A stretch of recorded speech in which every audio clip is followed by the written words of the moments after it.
சாந்தி. Murali date 23/7/2026.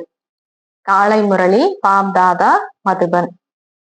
இன்னைக்கு பாபா முரளியில என்ன சொல்றாங்க அப்படின்னா, இனிமையான குழந்தைகளே, நீங்கள் தந்தையை போல அனைவருக்கும் செய்தி அளிக்கக்கூடிய உண்மையிலும் உண்மையான தூதராக ஆக வேண்டும்.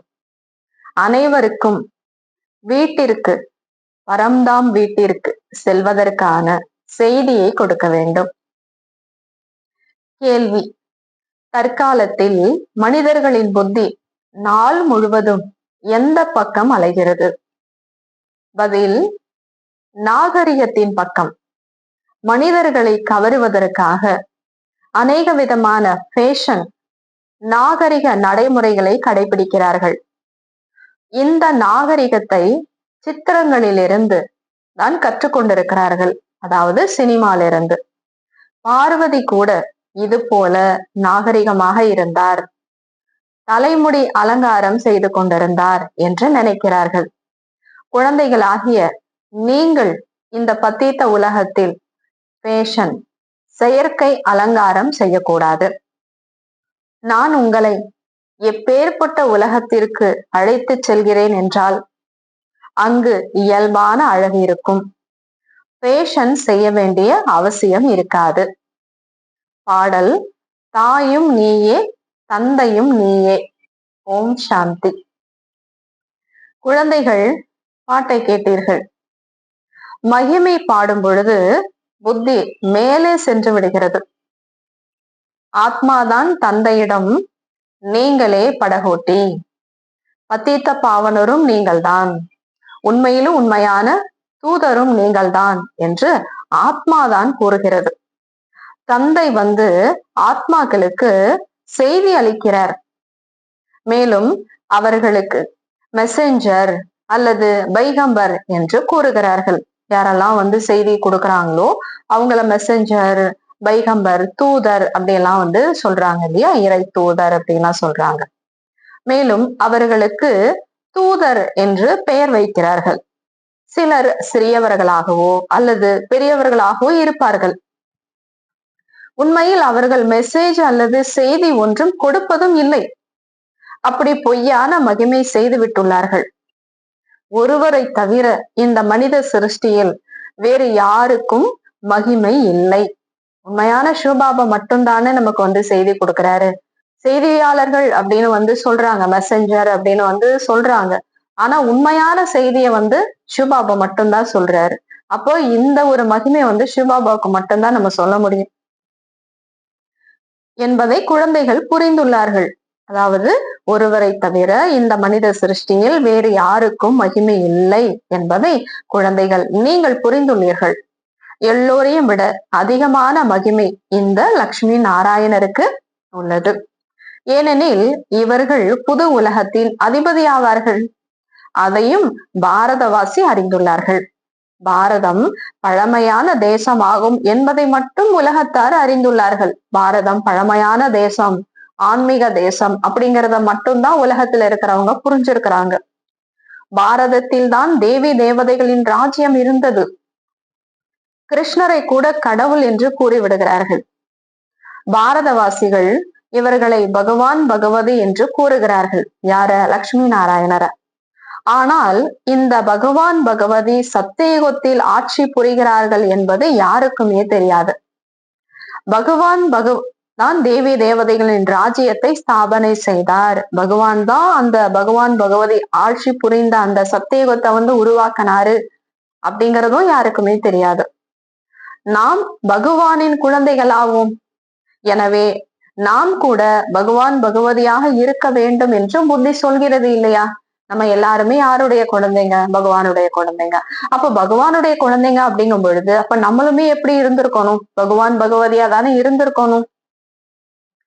எல்லோரும் பகவானின் குழந்தைகள் என்றால் நாம் கூட பகவான் பகவதியாக இருக்க வேண்டும். எல்லோரும் ஒருவருடைய குழந்தைகள் ஆவார்கள் அல்லவா? உலகத்துல இருக்கக்கூடிய எல்லாருமே யாருடைய குழந்தைங்க? ஒரு சிவத்தந்தையினுடைய குழந்தைங்க. ஆனால் பகவான் பகவதி என்று கூற முடியாது. அவர்களை தேவி தேவதைகள் என்று கூறுவார்கள். இது எல்லா விஷயங்களையும் தந்தை புரிய வைக்கிறார். இப்படிப்பட்ட மெசேஜ் எல்லாம் சிவபாபா தான் நமக்கு புரிய வைக்கிறார். அதாவது பகவான் பகவதின்னு சொல்றோம் அப்படின்னா, பகவான் இறைவனால அவங்கள உருவாக்குனதுனால அவங்கள பகவான் பகவதின்னு சொல்றோம். அதற்காக அவங்கள கடவுள் அப்படின்னு நம்ம சொல்லிட முடியாது. தேவி தேவதை அப்படின்னு தான் சொல்ல முடியும். அப்படிங்கிற மெசேஜ் எல்லாம் யாரு நமக்கு சொல்றாங்க? சிவபாபா தான் சொல்றாரு. பாரதவாசிகள் ஆகிய நாம் முதலில் புது உலகத்தில் இருந்தோம் என்று பாரதவாசிகள் கூறுவார்கள். புதிய உலகத்தையோ எல்லோரும் விரும்புகிறார்கள். தேசப்பிதா கூட புது உலகம், புதிய ராமராஜ்யத்தை விரும்பினார். ஆனால் ராமராஜ்யத்தின் பொருளை முற்றிலுமே புரியாமல் உள்ளார்கள். ராமராஜ்யம் வேணும் அப்படின்னு சொல்றாங்க. ஆனா அது உண்மையிலே எப்படி இருக்கும் அப்படிங்கிறது யாருக்குமே தெரியாது. தற்காலத்தில் மனிதர்களுக்கு தங்களுடைய அகங்காரம் எவ்வளவு இருக்கிறது. கலியுகத்தில் இருப்பது கல்புத்தி, சத்தியுகத்தில் இருப்பது தங்க புத்தி. ஆனால் இந்த அறிவு யாருக்குமே இல்லை. பாரதத்தில் தான் சத்தியுகத்தில் தங்க புத்தி இருந்தது. இப்பொழுது பாரதத்தில் கலியுகத்தில் கல்புத்தியாக உள்ளார்கள். மனிதர்கள் இதையே சொர்க்கம் என்று நினைக்கிறார்கள். இந்த உலகத்தையே சொர்க்கம் அப்படின்னு நினைக்கிறாங்க. சொர்க்கத்தில் விமானங்கள் இருந்தன, பெரிய பெரிய அரண்மனைகள் இருந்தன என்பார்கள். அவை எல்லாமே இப்போது இங்கே உள்ளது, அங்கேயும் அப்படித்தானே இருந்தது, அது எல்லாமே இப்ப இருக்கு இல்லையா அப்படின்னு சொல்றாங்க. விஞ்ஞானம் எவ்வளவு முன்னேற்றம் அடைந்துள்ளது, எவ்வளவு சுகம் இருக்கிறது அப்படிலாம் சொல்றாங்க. நாகரிகம், ஃபேஷன் ஆகியவை எவ்வளவு இருக்கிறது. நாள் முழுவதும் புத்தி நாகரிக நடைமுறைகளுக்கு பின்னால் தான் இருக்கிறது. ஃபேஷனுக்கு பின்னாலதான் மனிதர்களுடைய புத்தி போயிட்டு இருக்குங்கிறார். செயற்கையான அழகுடன் இருப்பதற்காக தலைமுடி அலங்காரத்தை எப்படியெல்லாம் செய்கிறார்கள், எவ்வளவு செலவு செய்கிறார்கள். இந்த எல்லா நாகரிகமும் சித்திரங்களிலிருந்து வெளிவந்துள்ளது. இந்த மாதிரி ஃபேஷன் பண்ணிக்கணும், அலங்காரம் பண்ணிக்கணும் அப்படிங்கறதெல்லாம் எதை பார்க்கும்போது வருது? சினிமா பார்க்கும்போது, டிராமா பார்க்கும்போது, அவங்களும் அப்படி இருக்காங்க இல்லையா, நம்மளும் அப்படி பண்ணிக்கணும் அப்படின்னு வருதுங்கிறார் பாபா. பார்வதியை போல நாங்கள் தலைமுடி அலங்காரம் செய்து கொள்ளலாம் என்று நினைக்கிறார்கள். இவை எல்லாமே கவருவதற்காக தான் அமைக்கிறார்கள். முன்பெல்லாம் பாரசீக பெண்கள் யாராவது தம்மை பார்த்து மோகம் கொண்டுவிடக் கூடாது என்பதற்காக முகத்தின் மீது கருப்பு வலையை அணிந்திருந்தனர். இதற்கு பத்தீத்த தூய்மையற்ற உலகம் என்றே கூறப்படுகிறது. இந்த கலியுகத்தை தந்தையும் நீயே தாயும் நீயே என்று பாடுகிறார்கள். ஆனால் இதை யாருக்கு கூற வேண்டும்? தாய் தந்தை என்பவர்கள் யார் என்பது கூட தெரியாது. தாய் தந்தையர் அவசியம் ஆஸ்தியை அளித்திருக்க கூடும், கொடுத்திருக்கணும். அவங்களதான் அம்மா அப்பான்னு நம்ம சொல்லணும். தந்தை குழந்தைகளாகிய உங்களுக்கு சுகத்தின் ஆஸ்தி அளித்திருந்தார், கொடுத்திருந்தார். பாபா நாங்கள் உங்களை தவிர வேறு யார் கூறுவதையும் கேட்க மாட்டோம் என்று கூறவும் செய்கிறார்கள். சிவபாபாவின் மகிமை பாடப்படுகிறது என்பதை இப்பொழுது நீங்கள் அறிந்துள்ளீர்கள். நானே பாவனமாக இருந்தேன், இப்பொழுது பத்தீத்தமாக ஆகியுள்ளேன் என்று சுயம் பிரம்மாவின் ஆத்மா கூட கூறுகிறது. பிரம்மாவின் குழந்தைகள் கூட அவ்வாறே கூறுவார்கள். பிரம்மா குமாரிகளாகிய நாங்களே தேவி தேவதைகளாக இருந்து பின்னர் 84 பிறவிகளின் கடைசியில் பத்தீத்தமாக ஆகியுள்ளோம். யார் முதல் நம்பரில் பாவனமாக இருந்தாரோ, தூய்மையாக இருந்தாரோ, அவரே முதல் நம்பர் பத்தீத்தமாக தூய்மை இழந்து இருக்கிறார். எப்படி தந்தையோ அப்படியே குழந்தைகள். சுயம் இருவரும் கூறுகிறார்கள். சிவபாபாவும் கூறுகிறார், நான் இவருடைய அநேக பிறவிகளின் கடைசியில் வருகிறேன். அவர்தான் முதல் நம்பரில் பூஜைக்குரிய லட்சுமி நாராயணரின் பரம்பரையில் இருந்தார். இப்பொழுது இருப்பது சங்கமம். நீங்கள் கலியுகத்தில் இருந்தீர்கள், இப்பொழுது சங்கம யுகத்தினராக ஆகியுள்ளீர்கள். தந்தை சங்கம யுகத்தில் தான் வருகிறார். நாடகப்படி குழந்தைகளும் முன்னேற்றம் அடைகிறார்கள். இப்பொழுது குழந்தைகளுக்கு ஞானம் கிடைத்துள்ளது. நாமே தேவதைகளாக இருந்தோம், பிறகு சத்திரியர், வைஷ்யர், சூத்திரர்களாக ஆனோம். முழு சக்கரத்தை நல்ல முறையில் நீங்கள் அறிந்துள்ளீர்கள். இது மிகவும் சுலபமாகும். நாம் 84 பிறவிகள் எடுத்தோம். அநேகருடைய புத்தியில் இதுவும் பதிவதில்லை. மாணவர்களுக்கிடையே வரிசை கிரமமாகவே இருக்கவே இருப்பார்கள். வலது புறத்தில் இருந்து ஆரம்பிக்கிறோம். முதல் தரம், 2ஆம் தரம் மற்றும் 3ஆம் தரம். பெண் குழந்தைகள் அவர்களே எங்களுடைய புத்தி 3ஆம் தரமாக உள்ளது என்கிறார்கள். எங்களால் யாருக்கும் புரிய வைக்க முடிவதில்லை. மனம் மிகவுமே விரும்புகிறது, ஆனால் பேச முடியவில்லை. பாபா என்ன செய்வது? இது தங்களது கர்மங்களின் கணக்கு வழக்காகும் என்று பாபா கூறுகிறார். நான் உங்களுக்கு கர்மம், அக்கர்மம் மற்றும் விகர்மத்தின் கதி நிலையை பற்றி ஞானத்தை கூறுகிறேன் என்று இப்பொழுது தந்தை கூறுகிறார். கர்மம் செய்ய வேண்டி உள்ளது என்பதை குழந்தைகளாகிய நீங்கள் அறிந்துள்ளீர்கள். அதற்காக கர்மா செய்யாம இருக்க முடியாது. கர்மா செஞ்சுதான் ஆகணும். 3ஆம் தர புத்தி உடையவர்களால் இந்த விஷயங்களை புரிந்து கொள்ள முடியாது. இது இருப்பதே ராவண ராஜ்யமாக இருக்கிறது. ஆனால் இது யாருக்குமே தெரியாது. ராவண ராஜ்யத்தில் மனிதர்களோ தீய செயல்கள் தான் செய்கிறார்கள், விக்ரமங்களை தான் செஞ்சுக்கிட்டு இருக்கிறாங்க. எனவே கீழே தான் விழுகிறார்கள். துக்கமான உலகத்தில் தான் குருவிடம் செல்கிறார்கள். துக்கம் அதிகமாகும் பொழுதுதான் குரு கிட்ட போறாங்க. முக்தியில் அழைத்து செல்வார் என்று சத்கதிக்காக தான் குருவிடம் செல்கிறார்கள். அது நிர்வாண தாமம் ஆகும். முக்தி அப்படிங்கிறது எப்ப கிடைக்கும்? நம்ம ஆத்மா எங்க இருந்து வந்தோமோ அங்க போகும்போதுதான் முக்தி. அதுதான் நிர்வாண தாமம்னு சொல்லப்படுது. சப்தத்திற்கு அப்பாற்பட்ட இடம் அது. மனிதர்கள் தங்களை வானப்பிரஸ்தி என்று கூறுகிறார்கள். அதுவோ வாய்ச்சொல் அளவிற்கு மட்டும்தான் கூறுகிறார்கள். வானப்பிரஸ்தியர்களின் சபை கூட இருக்கிறது. வானப்பிரஸ்தியர்கள் அப்படின்னா வயதானவர்கள் சேர்ந்து இருக்காங்க இல்லையா, அந்த சபை கூட இருக்கு. எல்லா சொத்து ஆகியவற்றையும் குழந்தைகளுக்கு கொடுத்து விட்டு குருவிடம் போய் உட்கார்ந்து கொள்கிறார்கள். உணவு, உடை ஆகியவை நிச்சயம் குழந்தைகள் தான் வழங்குவார்கள்.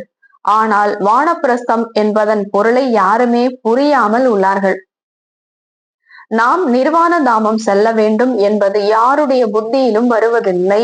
உண்மையான முக்தி அடையணும் அப்படிங்கிறது என்னங்கிறதே புரியாம அவங்க இருக்காங்கிறார் பாபா. நம்மளுடைய வீட்டுக்கு போறதுதான் முக்தி. அப்போ வீட்டுக்கு போறதுக்கு முன்னாடியே அந்த முக்தி நிலை என்னங்கிறது தெரியணும் இல்லையா? இன்னைக்கு எவ்வளவு பேரு தெரியாம இருந்துட்டு இருக்கிறாங்க. நமது வீட்டிற்கு செல்ல வேண்டும். அவர்கள் ஒன்றும் அதை வீடு என்று நினைப்பதே இல்லை. அவர்கள் ஜோதி ஜோதியுடன் கலந்து போய் விடுவோம் என்று நினைக்கிறார்கள். அததான் அவங்க முக்தின்னு நினைக்கிறாங்க. நிர்வாண தாமம் இருப்பதற்கான இடமாகும். நம்ம ஆத்மா அங்க இருக்கிறதுக்கான இடம் அது. முன்பெல்லாம் 60 வருடங்களுக்கு பிறகு வானப்பிரஸ்தம் செல்வார்கள். இது ஒரு நியமமாக இருந்தது. இப்போது கூட இது போல செய்கிறார்கள். சப்தத்திற்கு அப்பாற்பட்ட இடத்திற்கு யாருமே போக முடியாது என்பதை இப்போது நீங்கள் புரிய வைக்கலாம்.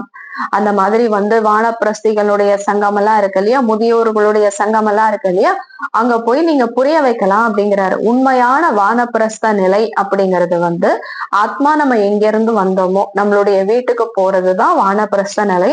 அதுக்கு நம்ம என்ன செய்யணும் அப்படிங்கறத அதுக்கான என்ன முயற்சி செய்யலாம் அப்படிங்கறத போய் புரிய வைக்கலாம் அப்படிங்கிறார் பாபா.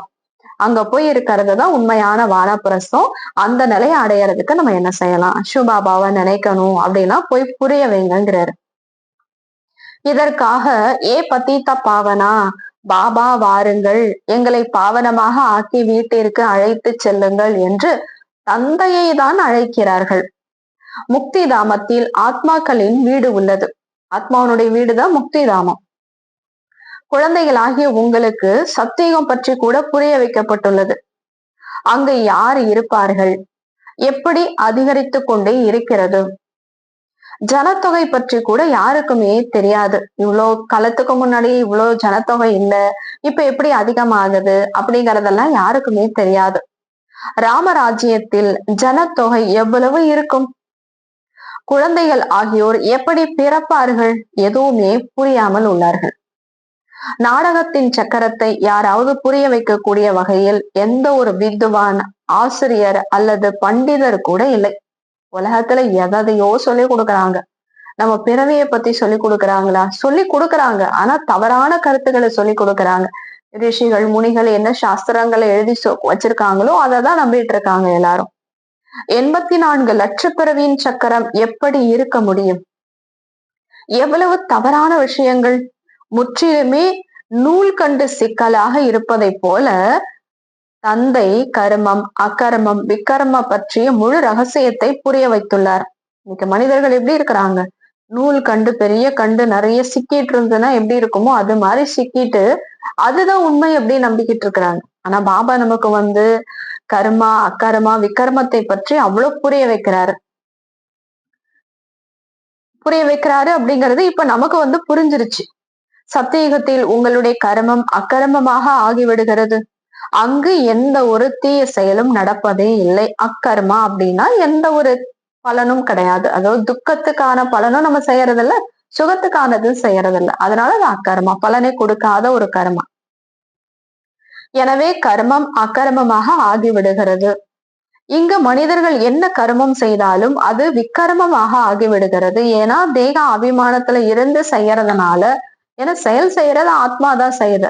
நான் ஆத்மாதான் அப்படிங்கிற அந்த கான்சியஸ்ல இருந்து சத்தியுகத்துல நம்ம செய்யறதுனால அது மத்தவங்களுக்கு சுகம் கொடுக்கறதா இருக்கு, அக்கர்மாவா இருக்கு. ஆனா இங்க தேக அபிமானத்துல இருந்து கொடுக்குறோம், அதனால செய்யறோம். அதனால அந்த செயல் எல்லாருக்குமே என்னவாகுது? துக்கத்தை ஏற்படுத்தக்கூடியதா இருக்கு. கர்மா கணக்கு சேர்ற மாதிரி இருக்கு.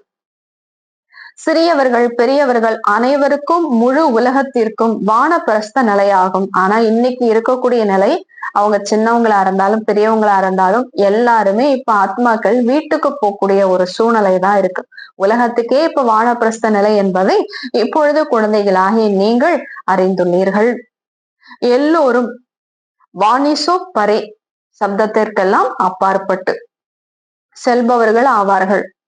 ஏ பதீத்த பாவனரே, வாருங்கள், எங்களை பத்தீத்த நிலையிலிருந்து பாவனமாக ஆக்குங்கள் என்று கூறுகிறார்கள். ஆனால் பாவன புது உலகத்தில் பத்தீத்தமானவர்கள் யாருமே இருக்க முடியாது. அதே போல இந்த பத்தீத்த உலகத்தில் பாவனமானவர்கள் யாருமே இருக்க முடியாது. இந்த பத்தீத்த உலகம் எல்லாமே முடிய போகிறது. நாம் மீண்டும் புது உலகத்திற்கு செல்ல வேண்டும் என்பதை நீங்கள் அறிந்துள்ளீர்கள். எப்படி செல்வீர்கள்? இதுவோ புதிய ஞானம், முழு ஞானமும் உள்ளது. புதிய உலகம், அமரலோகம் அல்லது பாவன உலகத்திற்கான புதிய ஞானமாகும். நீங்கள் இப்பொழுது சங்கமத்தில் அமர்ந்துள்ளீர்கள். மற்ற மனிதர்கள், பிராமணர்களாக இல்லாதோர், அவர்கள் கலியுகத்தில் இருக்கிறார்கள் என்பதை நீங்கள் அறிவீர்கள்.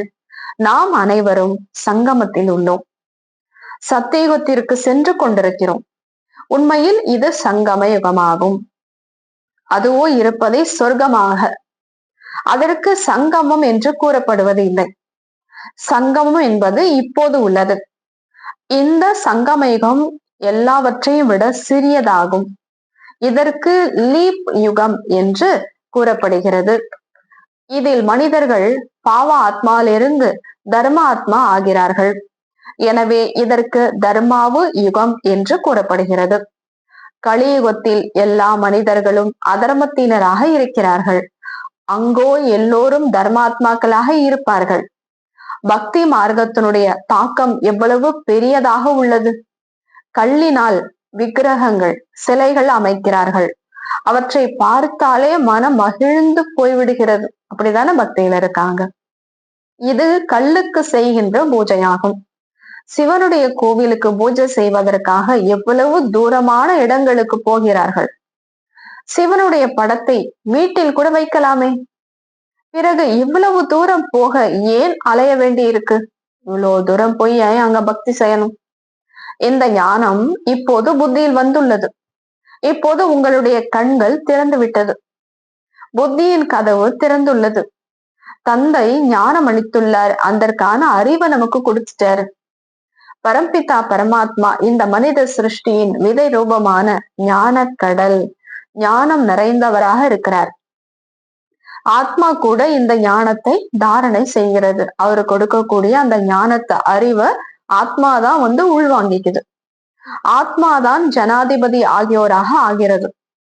மனிதர்களோ தேக அபிமானியாக ஆகி இருக்கும் காரணத்தால் தேகத்திற்கு தான் மகிமை செய்து கொண்டே இருக்கிறார்கள். ஆத்மாதான் எல்லாமே செய்கிறது என்பதை இப்பொழுது நீங்கள் புரிந்துள்ளீர்கள். ஆத்மாவாகிய நீங்கள் 84 பிறவிகளின் சக்கரம் சுற்றி வந்து முற்றிலுமே துர்கதியை அடைந்து விட்டிருக்கிறீர்கள். இப்பொழுது ஆத்மாவாகிய நாம் தந்தையை அடையாளம் கண்டு கொண்டு விட்டீர்கள். பாபா சொல்றாரு, இப்ப நீங்க என்னை கண்டுபிடிச்சிட்டீங்க, நான் யாரு என்ன அப்படிங்கிறத நம்ம கண்டுபிடிச்சிட்டோமா. தந்தையிடமிருந்து ஆஸ்தி பெற்றுக் கொண்டிருக்கிறோம். ஆத்மா அவசியம் சரீரத்தை தாரணை செய்ய வேண்டியுள்ளது. ஆத்மா இருக்குது அப்படின்னா பேசணும், பார்க்கணும், கர்மா செய்யணும் அப்படின்னா ஒரு உடல்ல வந்துதான் ஆகணும். சரீரத்தை தாரணை செஞ்சுதான் ஆகணும். சரீரமின்றி ஆத்மாக்கள் எப்படி பேச முடியும், எப்படி கேட்க முடியும்? நான் நிராகாரமானவன் என்று தந்தை கூறுகிறார். நான் கூட சரீரத்தை ஆதாரமாக எடுக்கிறேன். சிவபாபா இந்த பிரம்மா உடலின் மூலமாக நமக்கு கூறுகிறார் என்பதை நீங்கள் அறிந்துள்ளீர்கள். இந்த விஷயங்களை பிரம்மா குமாரிகளாகி நீங்கள் தான் புரிய வைக்கிறீர்கள். உங்களுக்கு இப்போது ஞானம் கிடைத்துள்ளது. பிரம்மா மூலமாக ஆதி சனாதனா தேவி தேவதா தர்மத்தின் ஸ்தாபனை ஆகிறது. அதே தந்தை ராஜயோகத்தை கற்பித்துக் கொண்டிருக்கிறார். இதே தந்தை 5000 வருஷத்துக்கு முன்னாடி ராஜயோகம் சொல்லி கொடுத்த அதே தந்தை திரும்ப என்ன பண்றாரு? ராஜயோகத்தை சொல்லி கொடுக்கிறார். இதில் குழம்ப வேண்டிய அவசியமே இல்லை. சிவபாபா நமக்கு புரிய வைக்கிறார். பின் நாம் மற்றவர்களுக்கு புரிய வைக்கிறோம். நமக்கு கூறுபவர் சிவபாபா தான் ஆவார், வேற யாரும் கிடையாது. நாம் இப்போது பத்தீத்த நிலையிலிருந்து பாவனமாக ஆகி கொண்டிருக்கிறோம் என்று இப்பொழுது நீங்கள் கூறுவீர்கள். இது இருப்பதே பத்தீத்தமான உலகம், ராவணனின் ராஜ்யம் அல்லவா என்று தந்தை புரிய வைக்கிறார். ராவணன் பாவ ஆத்மாவாக ஆக்குகிறான். விதி வேறு யாருக்குமே தெரியாது. நம்ம விகார குணங்கள்னாலதான் நம்ம பாவாத்மா ஆகணும் அப்படிங்கிறது யாருக்குமே தெரியாது. ராவணனுடைய உருவத்தை அமைத்து எரிக்கிறார்கள். ஆனால் எதுவும் புரியாமல் உள்ளார்கள். ஏன் ராவணனுடைய உருவத்தை செஞ்சு தசரா பண்டிகைகளை எரிக்கிறோம் அப்படிங்கறதே யாருக்குமே தெரியல. அப்படி கேட்டா என்ன சொல்லுவாங்க? சீதையை ராவணன் எடுத்து சென்றான், இப்படி செய்தான், அப்படி செய்தான், எத்தனை கதைகளை எழுதி உள்ளார்கள். உட்கார்ந்து கேட்கும் பொழுது அழுதே விடுகிறார்கள். ராமாயணத்தை கேட்கும் போது ஐயோ அப்படின்னு சொல்லி என்ன பண்ணிடுறாங்க? உட்கார்ந்து அழுதுடுறாங்க இல்லையா? இவை எல்லாமே கட்டுக்கதைகள், உருவாக்கப்பட்டது. பாபா நமக்கு விக்கிரமங்களை வென்றவராக விக்ரமாஜித் ஆக்குவதற்காக புரிய வைக்கிறார்.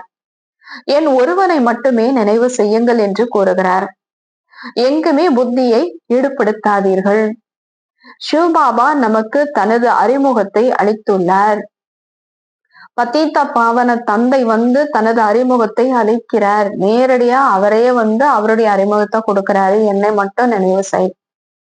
நம்மை சொர்க்கத்திற்கு அதிபதியாக ஆக்கி கொண்டிருக்கும் அவரு எவ்வளவு இனிமையான பாபா ஆவார் என்பதை இப்பொழுது நீங்கள் புரிந்துள்ளீர்கள்.